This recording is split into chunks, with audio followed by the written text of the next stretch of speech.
ভারতের ইন্স্যুরেন্স জগতে HDFC life যে একটা কত বড় নাম তা তো আমরা সবাই জানি, কিন্তু এর স্টকটা মাঝে মাঝে এমন আচরণ করে যা বিনিয়োগকারীদের রীতিমতো ধাঁধায় ফেলে দেয়। মানে একদিকে দেখুন কোম্পানির ভিত দারুণ শক্তপোক্ত, আবার অন্যদিকে শেয়ার মার্কেট সে তো রোজই তার নিজের মেজাজে চলে। তো চলুন আজ এই পুরো ছবিটাকেই একটু কাছ থেকে দেখা যাক। তাহলে আসল প্রশ্নটা কি দাঁড়াচ্ছে? এইচডিএফসি লাইফের স্টকটা কি চোখ বন্ধ করে কিনে ফেলার মতো একটা স্ট্রং বাই, নাকি এর পেছনে আরও জটিল কোনো গল্প লুকিয়ে আছে? প্রায়শই বিনিয়োগকারীরা এই রকম পরস্পর বিরোধী সিগন্যাল দেখে দ্বিধায় পড়ে যান। আজ আমরা সেই জটটাই খোলার চেষ্টা করব।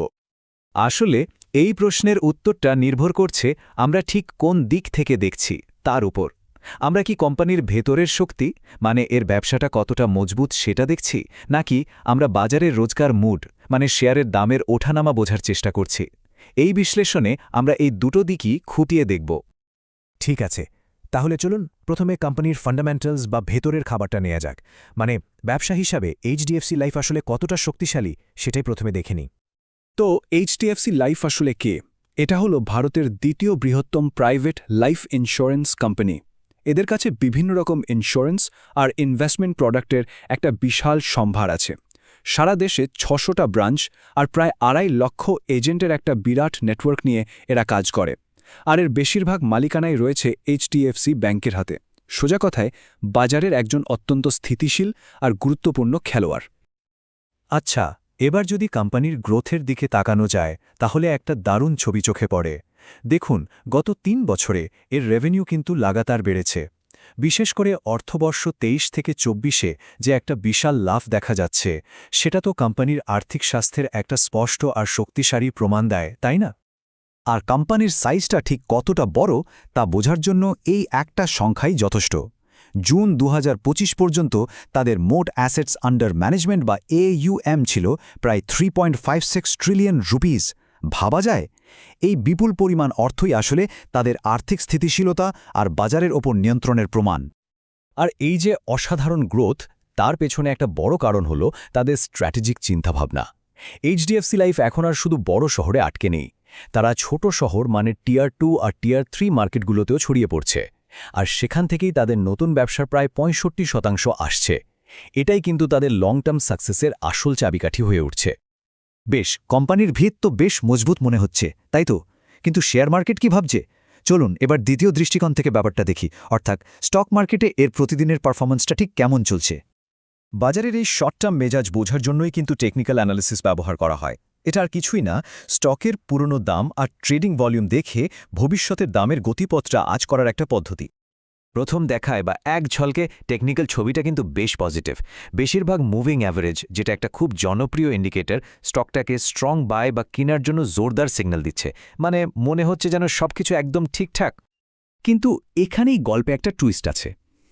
একটু গভীরে গেলেই বোঝা যায় ছবিটা অতটাও সহজ সরল নয়। কিছু ইন্ডিকেটর যা বলছে, অন্যগুলো ঠিক তার উল্টো কথা বলছে। এই যে দ্বিধার কথা বলছিলাম, তার আসল কারণটা কিন্তু এই স্লাইডেই পরিষ্কার হয়ে যাচ্ছে। দেখুন অবস্থাটা, বিভিন্ন টেকনিক্যাল ইন্ডিকেটর এক একজন এক এক কথা বলছে। যেমন ধরুন RSI, যেটা স্টকের মোমেন্টাম মাপে, সে বলছে কেনো। আবার MACD, যেটা ট্রেন্ডের জোর বোঝায়, সে বলছে বেচে দাও। কি অদ্ভুত, তাই না? শুধু তাই নয়, 5 দিনের শর্টটা মুভিং অ্যাভারেজ বাই সিগন্যাল দিচ্ছে, তো 50 দিনের লং টার্ম অ্যাভারেজ দিচ্ছে সেল সিগন্যাল। তার ওপর আবার STOCHRSI বলছে স্টকটা নাকি ওভারবট, মানে হয়তো প্রয়োজনের চেয়ে বেশি কেনাকাটা হয়ে গেছে। সব মিলিয়ে যারা শর্ট টার্ম ট্রেডিং করেন তাদের জন্য ব্যাপারটা বেশ গোলমেলে আর কনফিউজিং, তাই না? তাহলে পরিস্থিতিটা কি দাঁড়ালো? একদিকে কোম্পানির ভিত খুব মজবুত, কিন্তু অন্যদিকে বাজারের মেজাজ বোঝা মুশকিল। আচ্ছা, এই দুটো ভিন্ন ছবিকে মিলিয়ে প্রফেশনাল অ্যানালিস্টরা কি বলছেন? চলুন এবার তাদের মতামতের দিকে একটু নজর দেয়া যাক। এখানে কিন্তু ছবিটা বেশ পরিষ্কার। দেখুন, মোট ৩৩ জন অ্যানালিস্টের মধ্যে ২৮ জনই স্টকটা কেনার পরামর্শ দিচ্ছেন। মাত্র ৪ জন বলছেন ধরে রাখতে, আর মাত্র ১ জন বিক্রির কথা বলছেন। তার মানে বিশেষজ্ঞদের মধ্যে স্টকটার ভবিষ্যৎ নিয়ে একটা বেশ শক্তিশালী পজিটিভ ধারণা রয়েছে। শুধু তাই নয়, এই অ্যানালিস্টরা আগামী ১ বছরের জন্য এর গড় প্রাইস টার্গেট রেখেছেন প্রায় ৮৬৮ রুপি। বর্তমান দামের থেকে এটা কিন্তু একটা বেশ ভালো রকমের সম্ভাব্য বৃদ্ধির ইঙ্গিত দিচ্ছে, যা তাদের গভীর আস্থারই প্রতিফলন। একটা ইনভেস্টমেন্ট রিসার্চ রিপোর্টের এই কথাটা তাদের আত্মবিশ্বাসকে আরও স্পষ্ট করে দিচ্ছে। তারা কোম্পানির লং টার্ম ভ্যালুর উপর ভরসা রেখে ৮৭০ রুপির একটা টার্গেট প্রাইস দিয়েছে। তাদের মতে এটা কোম্পানির ভবিষ্যতের দারুণ সম্ভাবনারই একটা ছবি। তাহলে এই পুরো বিশ্লেষণ থেকে আমরা কি বুঝলাম? এইচডিএফসি লাইফকে দেখার দুটো একদম আলাদা কিন্তু খুব স্পষ্ট পথ আমাদের সামনে উঠে আসছে। ব্যাপারটা তাহলে দুটো আলাদা পথের মতো। একটা পথ হলো ইনভেস্টিংয়ের, মানে যেখানে ফোকাসটা থাকে কোম্পানির আসল শক্তির ওপর আর লক্ষ্য থাকে লম্বা সময়ের জন্য সম্পদ তৈরি করা। আর আরেকটা পথ হলো ট্রেডিংয়ের, যেখানে নজর থাকে কম সময়ে শেয়ারের দামের ওঠানামা থেকে লাভ গড়ার দিকে।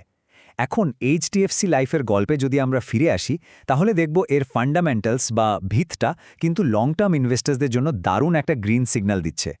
কিন্তু অন্যদিকে এর টেকনিক্যাল ইন্ডিকেটরসগুলো সেগুলো শর্ট টার্ম ট্রেডার্সদের জন্য একটা বেশ জট পাকানো কনফিউজিং ছবি তৈরি করছে। শেষ পর্যন্ত সিদ্ধান্তটা কিন্তু ব্যক্তিগত বিনিয়োগ দর্শনের উপরই নির্ভর করে। প্রশ্নটা হলো, ফোকাসটা কি একটা গাড়ির ইঞ্জিনের লম্বা সফরের ক্ষমতার উপর থাকবে, নাকি রাস্তার রোজকার ট্রাফিক জ্যাম আর খালি হওয়ার উপর থাকবে? উত্তরটা যার যার বিনিয়োগের ধরনের মধ্যেই লুকিয়ে আছে।